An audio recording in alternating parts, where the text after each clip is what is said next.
दो तरीके के नेता होते हैं, एक कहते हैं I am leading from the front, और एक होते हैं तू चल में आया, तू चल में आया, तू चल में आया। आदमी पीछे मुड़ के देखता, बोला है ये नहीं कोई भैया, हो क्या रहा है। कांग्रेस पार्टी की व्यथा ये है।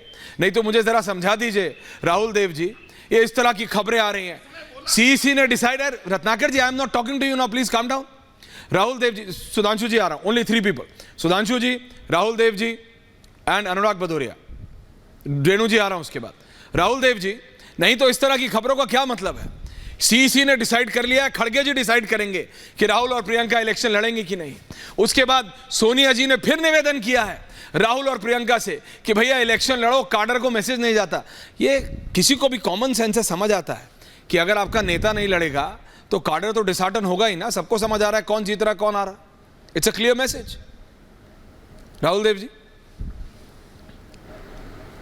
देखिए ये मैं समझता हूँ कि हर कांग्रेसी और हर भारतीय इस समय जानना चाहता है, जिसकी भी रुचि है राजनीति में और चुनावों में, कि अमेठी और रायबरेली में क्या फैसला करती है कांग्रेस पार्टी, और उसकी दुविधा समझ में आ रही है। बहुत कठिन दुविधा है।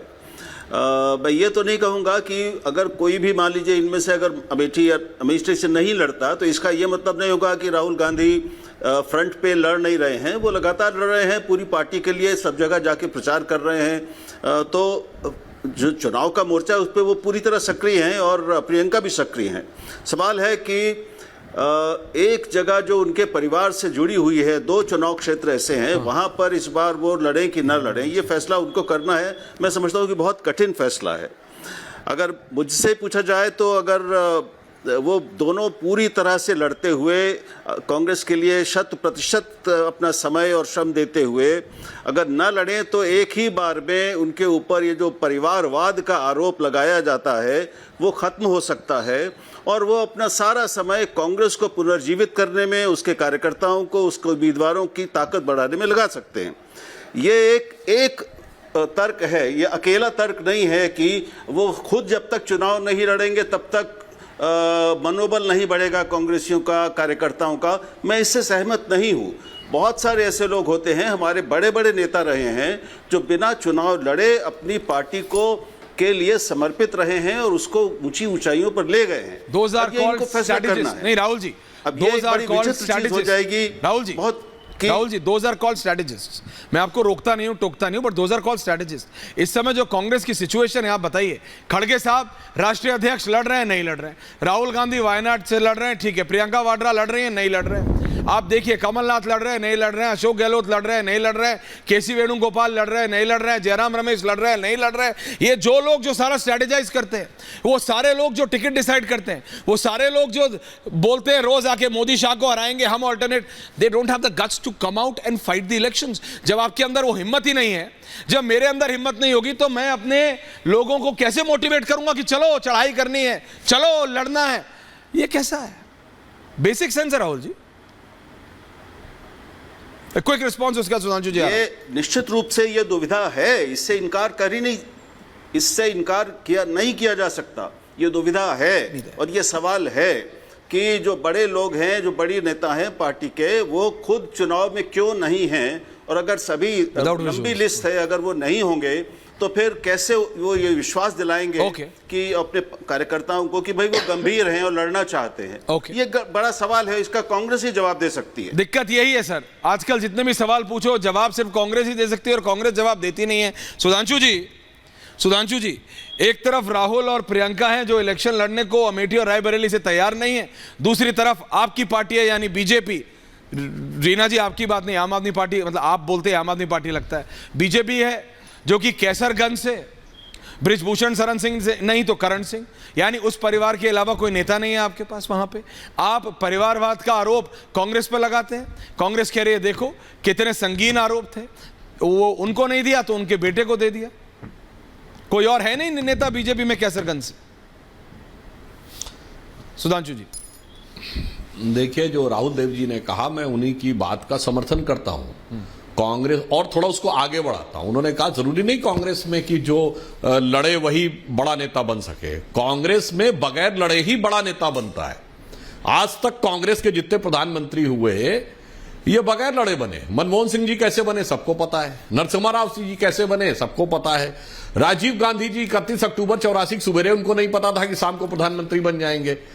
उसके बाद श्रीमती इंदिरा गांधी जी कैसे बनी थी, वो इंडिकेट सिंडिकेट की लड़ाई में वो नहीं लड़ रही थी। कोई भी प्रधानमंत्री पहली बार में जनता से लड़के नहीं आया। जवाहरलाल नेहरू जी 0 वोट मिले थे, गांधी जी की कृपा से बन गए। तो बिल्कुल सही है, कांग्रेस की स्ट्रेटजी एकदम साफ है कि हमें तो एक आर्टिफिशियल नेतृत्व तो खड़ा करना है। एक बार आदमी पद पे आ जाता है फिर कहा जाता है अब ये किसी तरह इसको नेता बन ही जाएगा। मगर राहुल गांधी जी उस स्ट्रेटजी में भी फेल हो गए। अब बताइए, उनके स्वर्गीय पिताजी 400 सीटें लेके आए थे, वो 44 सीट पे ले आए।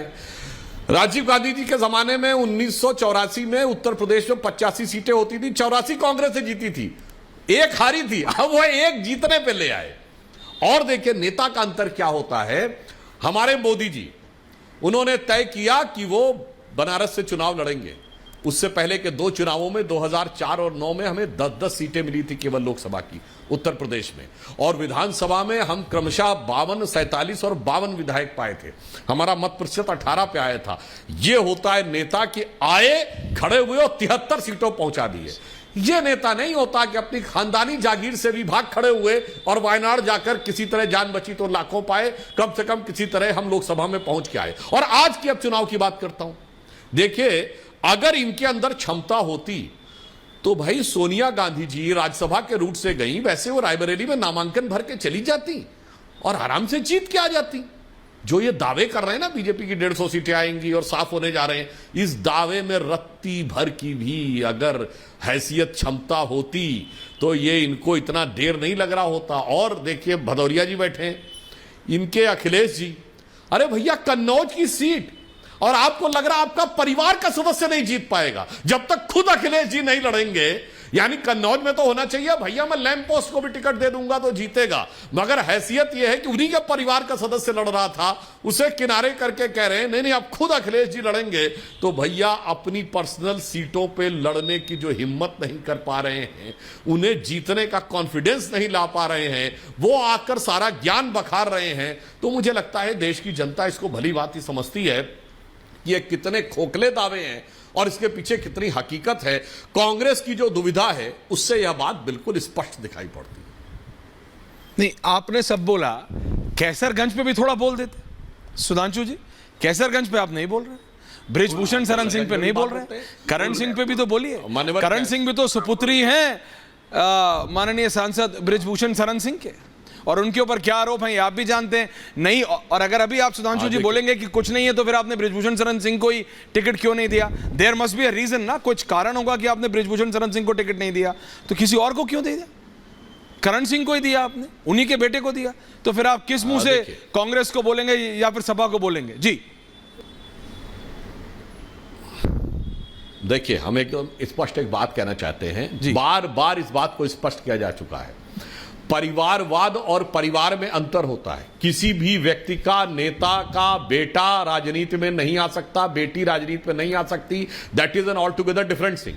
पूरी पार्टी परिवार की हो जाएगी वो बात अलग है। जैसे लालू प्रसाद यादव जी के, मेरा साला जब तक बच्चे छोटे रहे, फिर मेरी बीवी, फिर मेरा एक बेटा, फिर दूसरा बेटा, फिर दूसरी बेटी, फिर तीसरी बेटी। मुलायम सिंह जी का मेरे भाई शिवपाल, फिर मेरे भाई रामगोपाल, फिर मेरा भतीजा धर्मेंद्र, फिर मेरा बेटा और फिर मेरी बहू। तो यह होता परिवारवाद। और देखिए नए नवेले जो आम आदमी पार्टी आए, अरे भाई सुनीता केजरीवाल जी वो अब प्रचार करें, कोई समस्या की बात नहीं है। यह बताइए स्टार कैंपेनर्स में नंबर 1, मतलब अरविंद केजरीवाल जी के बाद नाम सुनीता केजरीवाल जी का। किस हैसियत से भाई? चलिए अरविंद केजरीवाल जी तो जेल में है, इसका मतलब नंबर 1 सुनीता केजरीवाल हो गई। पार्टी के सारे पदाधिकारी किनारे। ये वो पार्टी जिसने अपने संविधान में लिखा था कि केवल एक बार अध्यक्ष बनेगा संयोजक, और वो भी 3 साल के लिए। वैसे 2021 में संविधान में संशोधन कर दिया। संविधान की बात करते हैं, सब पार्टियों ने अपने अपने परिवार में संविधान में संशोधन कर रखा है ताकि परमानेंट सी जिनपिंग मॉडल की तरह इनके शासन चलता रहे। और आज उनकी पत्नी पार्टी के हर बड़े नेता से ऊपर, वो संजय सिंह से ऊपर, आतिशी मरलेना से ऊपर, सौरभ भारद्वाज से ऊपर, कोई भी बड़ा नेता उस सब से ऊपर है। वो ये होता है परिवारवाद।